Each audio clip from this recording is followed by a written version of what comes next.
Now we have an example of a simple pendulum, which is just going to be a coin, it can be any weight, hanging from a string. And let me show you that. I've just sort of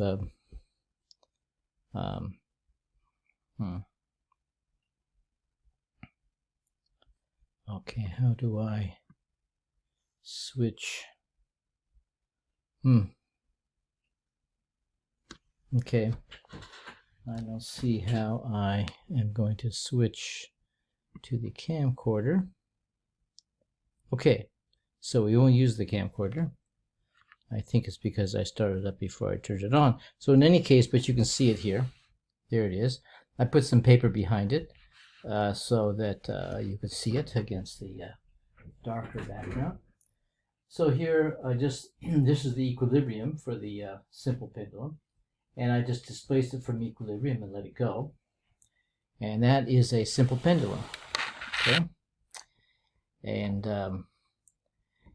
in fact, the formula says that the period of this pendulum depends only on the length of the string, and it's probably about 2.5 feet, I guess, and the acceleration of gravity. So it doesn't depend upon the mass at all. I could put any coin there. Any coin would work, given the same result. So now what's the period of this pendulum? Well, actually, here's a cell phone. Here's a cell phone timer. And I'll start the clock when it comes to one end, like this end, start. And there's 1, 2, 3, 4, 5, 6, 7, 8, 9, and 10. Okay, so that's 16.94, about 17 seconds for 10 periods. So the period is 1.7 seconds. Okay, very close to 1.70 seconds. And you can do this with any easy way to find the period is just do 10 periods and divide by 10. So that's a simple pendulum, and you can get the period of that. And in fact, if we were to measure the length of the spring and put it into that formula, we would get the same. We would be able to measure basically that 1.7 second period. Okay. So let's see now. Okay. So now let me set up the mass on a spring. And I'll do that in the same place, since I have this thing hanging up here. And what I have here is a piece, okay, which is about 100 grams, hanging from a spring here. That's the equilibrium point. This is the equilibrium. And if I displace it down by an amplitude, A, that's the amplitude, I let it go, it oscillates about this central point. And you can see it's a very nice oscillator, by the way. Very little friction in here. There's a little twisting, but not a problem. And we can also measure the period of this in the same way. So, for example, let's get this. I'll just do it for 2. I'll do it for 2 oscillations here. As it gets to the, I'll start from the bottom. Okay, so when it's at the bottom, start 1, 2. Okay, 2.9 seconds. Divide by 2 period. That's about 1.5 seconds. It's about 1.5 seconds, 1.45 seconds for the period. Okay, so now. Let me bring in the, let me stop this and okay, this is where we left off with the simple pendulum, and we measure the period, and then there's the physical pendulum, which is basically a grandfather clock, and it's a simple bar with a pivot point here. And it has the same formula as for the simple pendulum, same period, but instead of the mass all being at a length L, so all of the mass here is at a length L from the pivot point. the continuous bar acts as if the mass of the bar is at the 2/3 point. So it's 2/3 of L over G. That's the only difference. Otherwise, it's the same period, same formula for the period.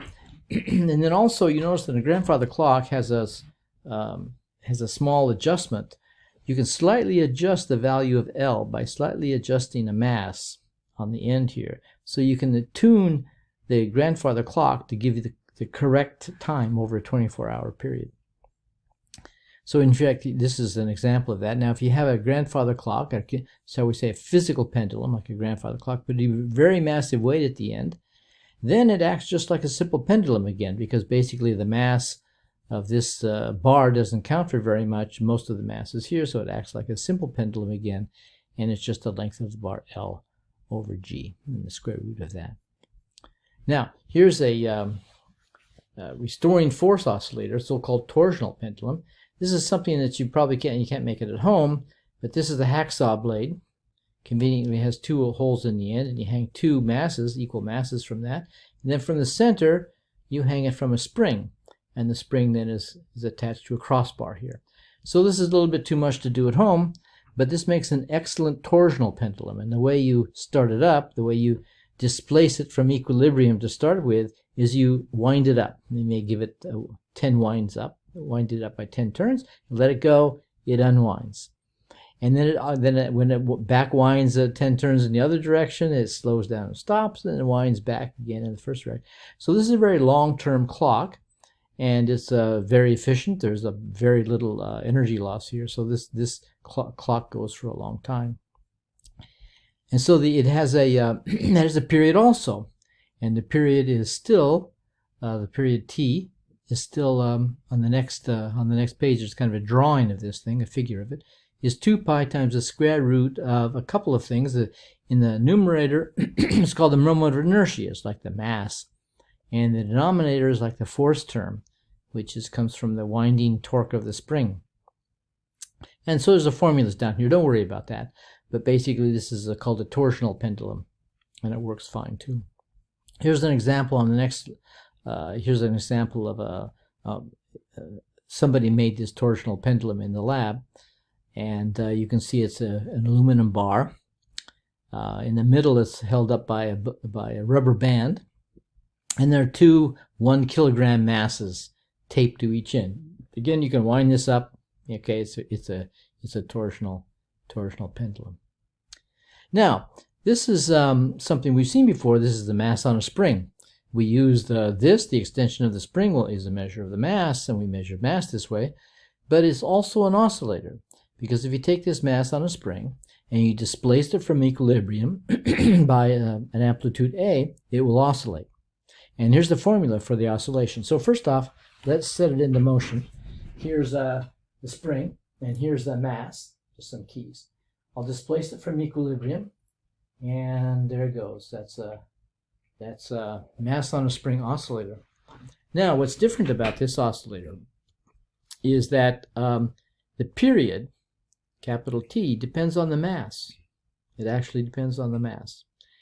And if the mass is larger, it goes slower. The period is longer, in other words. And K is the same spring constant for that particular spring. So it's the same spring constant you found to measure the mass, for example. So now, and you can see that this, unlike these, the simple pendulum and the physical pendulum that depends on the gravity, this depends upon the force of gravity with the Earth.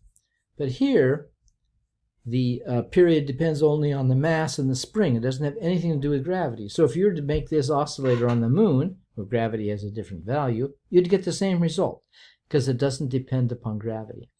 So by measuring the period here, you're actually measuring the mass, given that you do know your spring, okay, and you can easily measure the value of your spring constant.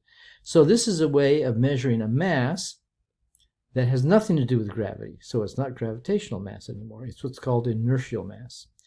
And it's the resistance to acceleration. Now you may say, well, where's the acceleration? Well, this spring, this mass is going up and down. It's constantly being accelerated. Its velocity is constantly changing, and so it's constantly being accelerated by the spring, both up and down. So now, what I did is I took this same oscillator here, where the spring constant, I made 10 measurements of this particular, using the cell phone and doing 10 cycles, and I took 10 measurements. Now if you have a 2.5 centimeter spring, then the spring constant is this 0.033 newtons per centimeter. If it's a 5 centimeter spring, it's twice as long, then the spring constant is 1/2 of that. So that's written here in the notebook here. It's 0.0165 newtons per centimeter. So I did 10 cycles. I did 10 measurements of 10 cycles each. And this is the average period. I got 1.53, 1.52, 1.51, and so on. And the average of that is very close to 1.51. And here's the distribution. Almost all of them are at 1.51. There's 2 of them at 1.50, and 2 of them at 1.52. I probably should have kept a 4th digit here because the accuracy actually allows that. But in any case, so that's a very good measure of the period. And so now we'll get okay. So then what I did with that is I used this measured period of 1.51 seconds, and use the formula that connects the period to the mass. And I solve for the mass in terms of the period. I put in 1.51 seconds for the period.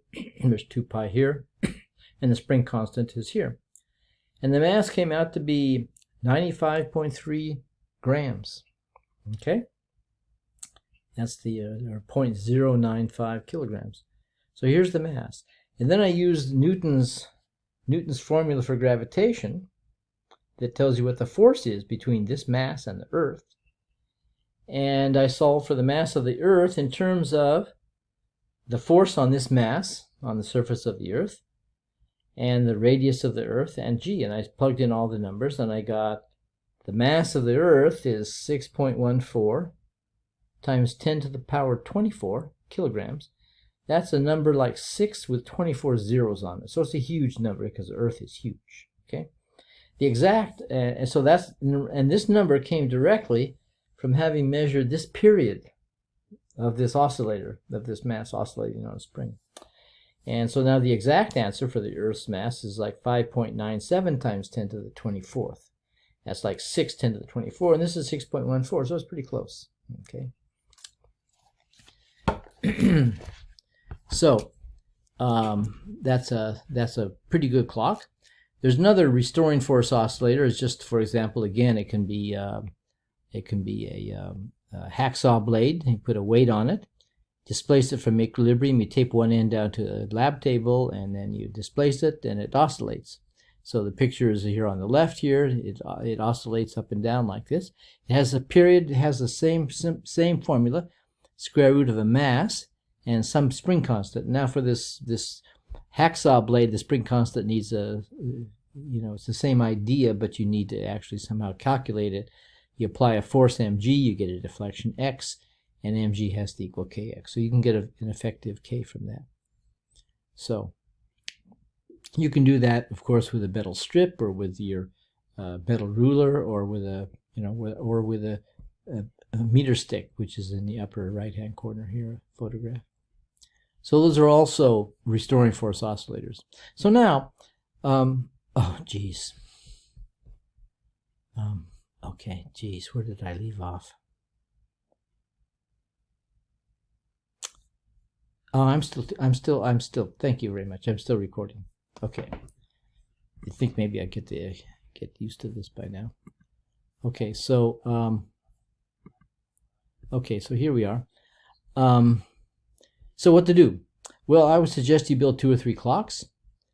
Maybe just 2 if you like. But think your way through all of these clocks, because none of them are difficult. And sometimes it's nice maybe to take 2 or 3 kids in the classroom and have them build one clock, and have another team of 3 build another clock, and compare and see which one's easy to make, which one's more accurate, and so on.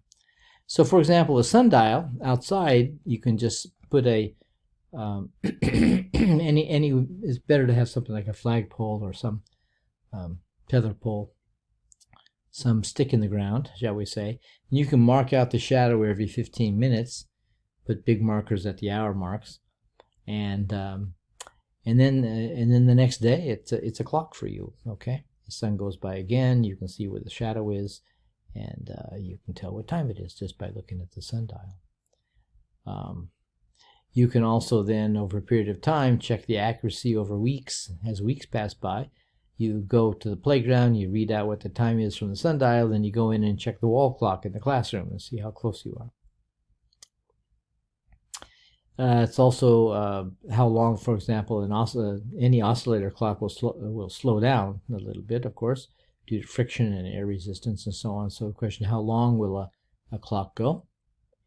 And so now we measure the period of these 2 clocks by just using a stopwatch, basically. But you can also use the slow motion feature of a smartphone video, okay? And just take a video of it, slow motion, and then you have a clock in the video, field of view of the video, and then you can just see how many periods there are, and just read off what the period is, okay?